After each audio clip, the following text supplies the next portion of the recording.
People who have been in a coma, is it true that you are aware of your consciousness, and how did you deal with it knowing that you can't move? I was in an induced coma for just under a month. For the most part I dreamed absolutely vivid and terrifying nightmares that incorporated the world around me. Most of the time I dreamed I was on a boat that was sinking. The bed I was on moved automatically to prevent bed sores, but there are also individual points that I remembered. A parade of friends who were either laughing or crying at me as I was tortured. A group of 20 or so friends skipped school to come see me. My father trying to fight someone. Him yelling at a nurse about something. And someone trying to choke me from being intubated. As the medications were weaned and I started having longer and longer periods of lucidity, everyone had to keep reminding me that, no, I wasn't on a boat, and no, you can't pull the staples out of your scalp. The boat thing really was traumatizing. I had nightmares about boats and helicopters, but that was from the life flight. For a few years afterward. Before I used to love going out on the water, but afterward even going to the beach would cause me to shake and have cold sweats. It probably took almost a decade before I was able to go to the beach and actually enjoy it. This sounds scary and is kinda what I would expect. Sorry you had to experience this. Thanks for sharing. I remember absolutely nothing from the real world while I was in a coma. I was in a motorcycle accident and they put me in a medically induced coma for about a week to heal me up. During this period, I was living my regular life, except there was this portal that would follow me around. One minute I would be driving my truck to work and all of a sudden I'd be zapped to somewhere in Montana or whichever state it would bring me to. As if this was my real life, I would walk around to different gas stations looking for a phone to call my wife to pick me up. Every day that I was living IRL, I would be zapped to different states about 5 times a day. When I woke up from the coma, I couldn't remember ever being in the hospital. I thought that I had been living normal life the whole time. I guess my coma experience is very different compared to everyone else's, lol. You were just hitting checkpoints as you progressed through an IRL RPG. I was kept in a medically induced coma for a while. I wouldn't say that I was aware of much. Rather, it was like being stuck in an extended dream state, usually nightmares. I will say, however, that my mom sat by my bed and talked to me every night, and I swear, I somehow heard her voice. It brought me out of some bad places a couple of times. Friend of mine was in one for 6 months. He said he was in a constant dream of being stuck in a wall and couldn't move, and was thirsty. When he woke, all he wanted was water. He told his family if it happened again to pull the plug. The crazy thing is that doctors can keep you hydrated, but it doesn't take thirst away. I was conscious for 2 weeks, unable to drink water. I honest to God wanted to kill myself from that torture. No, I was unaware of anything. When I woke up, I did not remember being pregnant. My husband told me that we now had a baby girl and I was puzzled how. I had a stroke at 9 months pregnant and started seizing. I was rushed to the hospital and had a section. My daughter was over a week old before I met her. My husband took care of us both and saved our lives. She is now a nursing student at UCF and we have married for 26 years. My mother was in an induced coma for several months. While she was under, they amputated both of her legs due to sepsis. When she woke up, we asked her a similar question. She replied that she hadn't been aware of us, but that she had had some horrific nightmares about having her legs chewed off by demons and vampires. Not my own situation. My friend's mother was in a severe car accident in her 20s and was in a coma for 2 or 3 months following. They kept a radio playing at her bedside during the day because they were told it could help in some way. She woke up aware of current events and new songs but didn't remember another single thing about the accident or coma. Now, 40 years later, she has dementia but still whistles the tunes of the few songs she learned in her comatose state. There are varying degrees of consciousness included in the blanket term coma, so there is not a single answer for this question. I was unconscious for 11 days once. I remember my last moments of consciousness. I remember a moment when a nurse was giving me an ice bath and talking to me, and I remember a moment with my mother standing over me weeping. Otherwise, there was nothing. 3 days and some change in a medically induced coma when I was 16. I don't remember most of it, but when they were taking me off the drugs so that I would wake up, I thought my nurse was trying to kill me and bomb the hospital. Turns out, somebody left the TV on in my room, and The Dark Knight came on at like 3 AM. Also, I apparently kicked my nurse and cussed her out once they took the tube out of my trachea. I later took her cookies to make up for that one. I feel bad about it. IQ nurse here. We totally understand IQ delirium. It's okay. I'm sure she wasn't mad at you. Not me, but my grandma. She went into a coma a few days before she passed. She had been sick for years with liver cirrhosis and had already kinda explained to us that she was ready. Because of this she had paperwork drawn up. She was a lawyer that said she was not to be hospitalized, so my mom legally couldn't have her admitted to the hospital. My grandma hated hospitals and refused to die in one. Anyway, I was in high school then and I would go see her and talk to her every day before and after school.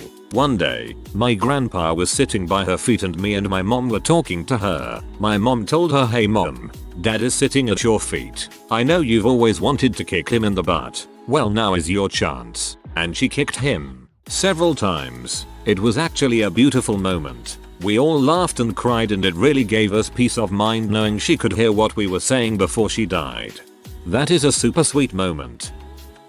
My grandmother fell into a coma a couple of days after having a stroke. She was in the big sleep, as my family called it, for 6 days and we all gathered around because the doctors weren't sure if she was going to come out of it or not. I sat down next to her bed, held her hand, and said, "Hi grandma, it's my name," and she squeezed my hand. Instant tears. She did eventually come out of it and when I asked her if she remembered anything from when she was sleeping, she said no. It gave me a measure of comfort to think that the hand squeeze I received was intended and not a muscle spasm, but perhaps it was unintended after all. Just because she doesn't remember doesn't make it unintentional.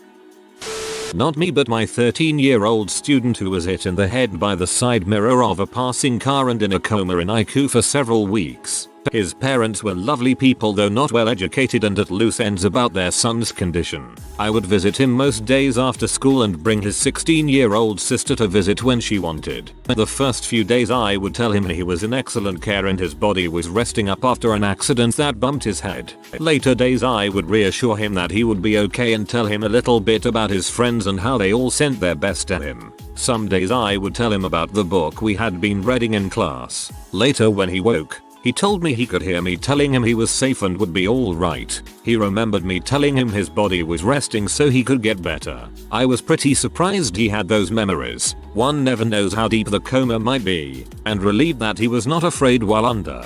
I just wanted to commend you for what a beautiful thing you did for him. You're the kind of teacher every child deserves. All the best.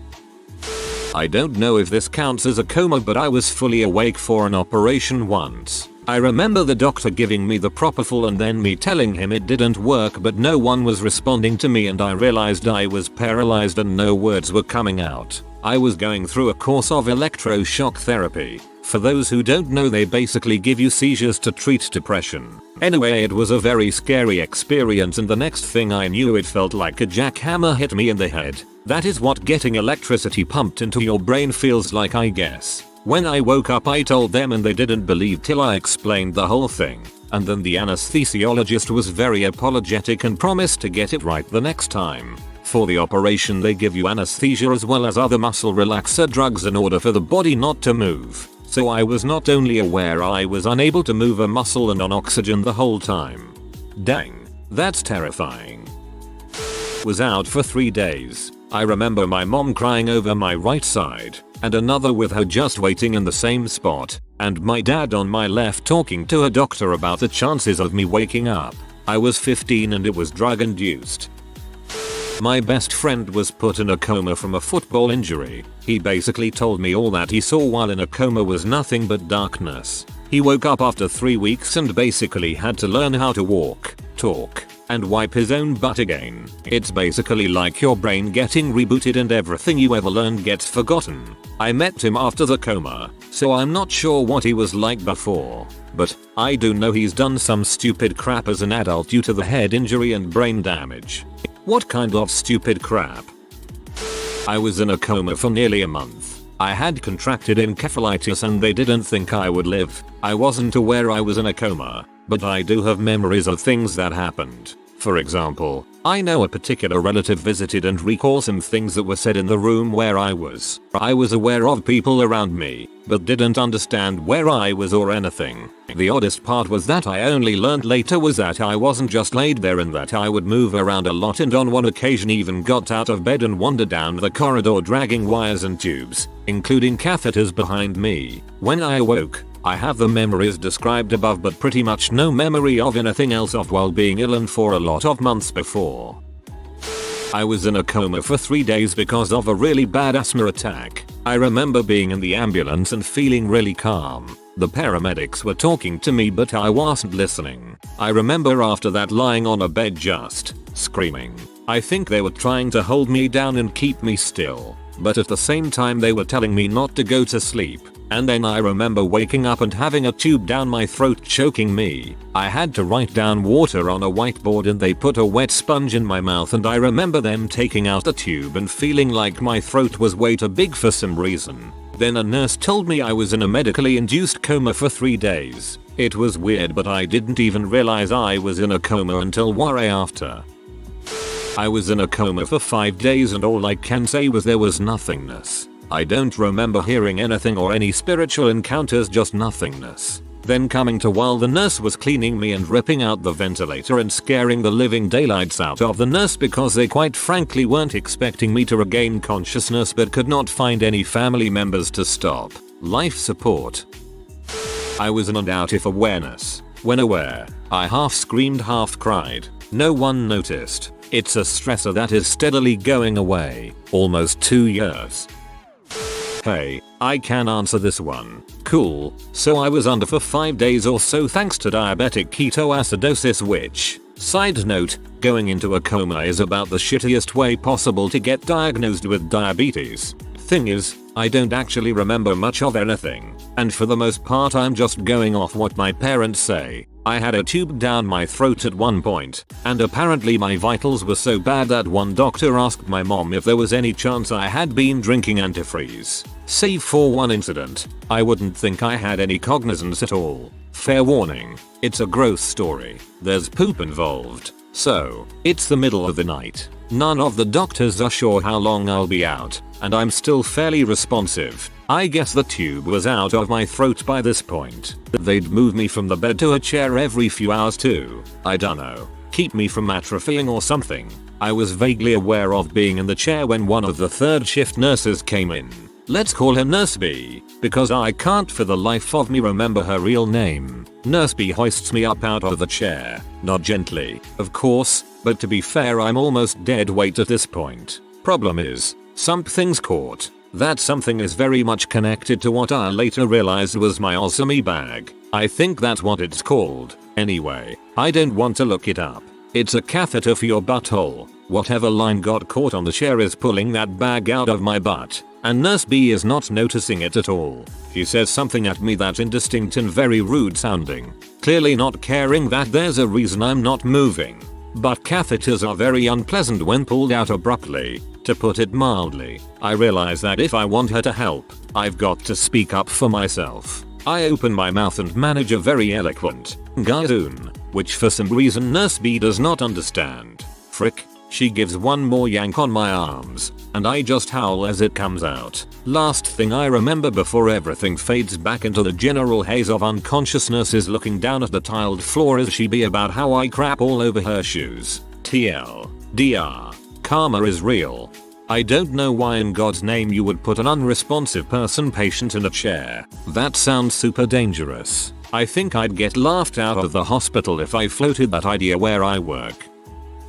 No, I didn't, but I did have a conversation with my son who had died the previous August when he was 20. He asked me to come with him. I told him I can't as I still need to raise your brother and sister. He understood and said I love you. It was the most amazing feeling.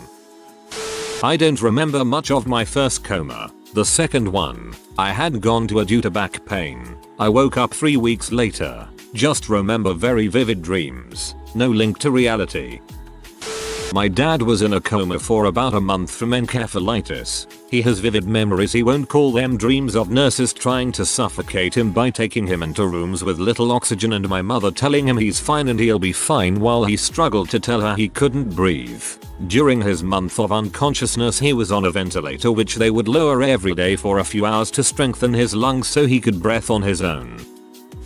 Was in a diabetic coma for 2 weeks, age 18. Last thing I remember is being in pain and crawling around at home. First thing I remember is waking up in a Tokyo laundromat on the top floor of a high-rise tower with a stripper trying to stab a kitchen knife into my stomach for reasons I couldn't figure out. Turns out she was a nurse and I was in IC tripping on God knows what mixture of drugs. But the point is, it was 2 weeks later and there was no in between. I suspect there are exceptions and some people do become semi-aware for periods of time while lapsing in and out of consciousness, but for the most part these are extremely rare incidences, especially in longer term coma. Also, as far as I'm aware, if you become aware or conscious, you, by definition, are no longer in a coma. My in-laws were in a horrific accident 2 years ago. My Phil was okay physically but was in a trauma-induced coma for several weeks. My Mill didn't have a brain injury but was kept in a medically induced coma for several weeks due to her extensive injuries. Their experiences couldn't have been more different. 2 years later, Phil still remembers nothing, even of the months leading up to the accident. As he was coming out of the coma, a process that took several weeks, he lost all memory of the last 10 years. He'd moved to the US 10 years before that, but was convinced he was still in the other country and refused to speak English. My husband and I had been married about 8 years at that point, and even when he got to the place where he was recognizing us, he thought we were still dating. He slowly moved forward through time as he regained most of his memories over a period of months. My Mill has some memories from that time, but they are all tainted by terrible hallucinations. For example, she thought she was in a prison,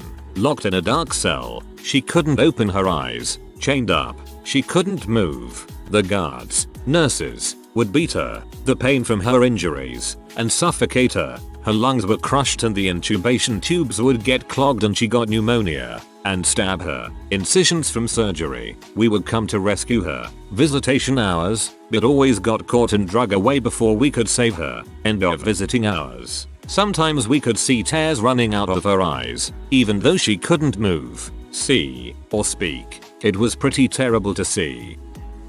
I'm really late, so I'm sure this will be buried, but I'm commenting anyway. In 2013 I was put into a medically induced coma for about 10 days. I only have one memory the entire time I was out. My stepfather came to visit and was talking to me and I could hear him and I was trying really hard to talk back, but I couldn't get any words to come out. I was getting immensely frustrated in my head that I couldn't talk back. After they woke me up several days later, I was telling him about it and he said that when he was talking to me my eyes were moving around really weirdly, but that was it. I had no idea that I had been in an induced coma when I woke up. I thought it was the same day that I went into the hospital when and after they got the respirator out and I could finally talk. I kept asking to watch something on TV that wouldn't have been on that day that I'd come in.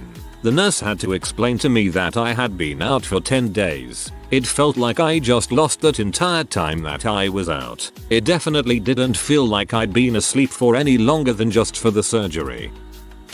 I was in a coma for 6 days about 1 stroke 2 years ago. My family were told I had a 20% chance to live. Apparently I had been clinically dead twice. I wasn't aware of anything while I was in the coma. I was however terrified when I came out. I start screaming at the nurses, majorly uncharacteristic of me. So apparently when I was in a coma about 12 hours before I was conscious again, I unknowingly ripped my breathing tube out of my throat, not knowing it would actually save my life. The doctors were worrying how long they were going to keep the tube in for. I was told that if it were in a few days longer it probably would have collapsed my lungs and kill me. I remember not being able to walk very well. I was super weak and walking wasn't my strong suit at that point. The doctors and nurses told me they didn't want me to walk at all after the first time. I'm a pretty big guy, 6'2", 230 pounds-ish, and all that water buffalo on the ground. It would take a very large group of people to pick me up, or one medium-sized crane. But I said frick it, I'm gonna walk, damn it, and I did. I forced myself to walk to the end of the hall the second time, bed to door the first time, and so on, a little longer every time, until after 3 days I could walk around the whole floor twice. I was sent home then. It still took 3 minuets to get up 14 stairs for a few days after I got there. I tell you all one important lesson I learned. There could be no tomorrow. There is only today. Who cares if someone cut you off in traffic and stupid crap like that? Love your family. Love your friends. Love your husband. Love your wife. Love your girlfriend or boyfriend. But love yourself. Most of all, and I can't stress this enough, love everyone else. Be nice to people. Smile once in a while. A simple smile can brighten someone's day. Even if you fake it, it will still be joy to people. Just don't do that creepy smile. You're scaring people. Stop LOL. You know what's important in your life and you realize everything else that's negative is not something you need in your life. Since then I have a saying, be the pebble. As I said, a snails can brighten up someone's day even if you fake it. That small gesture can spread like ripples in a pond and open up a world of positivity. Laugh more and surround yourself with love more. The more love you have, the more love you'll give. Let the little things go. They are not worth it. Multiple times. No recollection at all except when coming back around. They already knew I was coming back. I recall, Mister, you've had a diabetic seizure. You're okay. Everything is okay. Just try to relax. You're safe. I was and am. Very little sounds better than an IQ nurse telling you that you are safe when you have no idea what happened.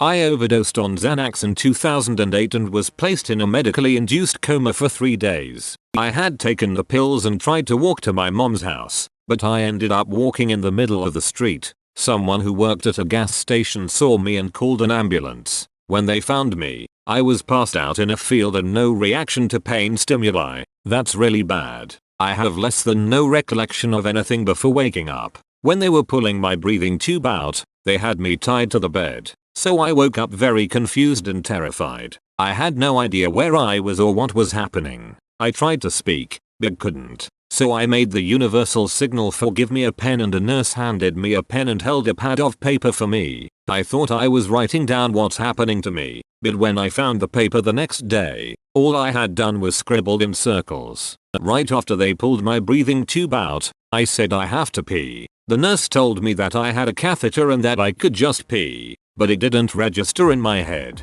I said no, I don't want to pee the bed. So this bee said suit yourself and yanked my catheter out. Right after that, my mom ran into the room screaming. She is a nurse and told the doctors that she wanted to be there when they extubated me because she wanted to talk me through it and make sure I wasn't scared. She lived about 5 minutes from the hospital and they didn't call her until they had already started the process. She is a very mild-mannered, sweet woman and I have never seen her as pee off as she was then. All in all, it was a really traumatic experience that I have no desire to go through again. The funny thing about the story is that I was wearing my favorite outfit when it happened. It was a grey button-down shirt from Guess and a black Guess vest. Instead of undoing the 3 buttons on the vest and ripping the buttons from the shirt, they just cut that crap off of me. There was no fixing them, but my mom managed to get a hold of the shoes I was wearing. White Steve Maddens that I loved, cleaned all of the vomit and dried on pills of it and gave them back to me once I got out of the court-mandated rehab. She also cleaned the frick out of my house and totally redecorated it. I guess she needed something to do when visiting hours were over. I wore those shoes until there were holes in them. I survived taking more than 100 pills, so my family refers to it as the day Eric became a rock star. Your mom sounds like a gem. If you are new to the channel, you can subscribe. I publish new videos every day. Until then, check another video.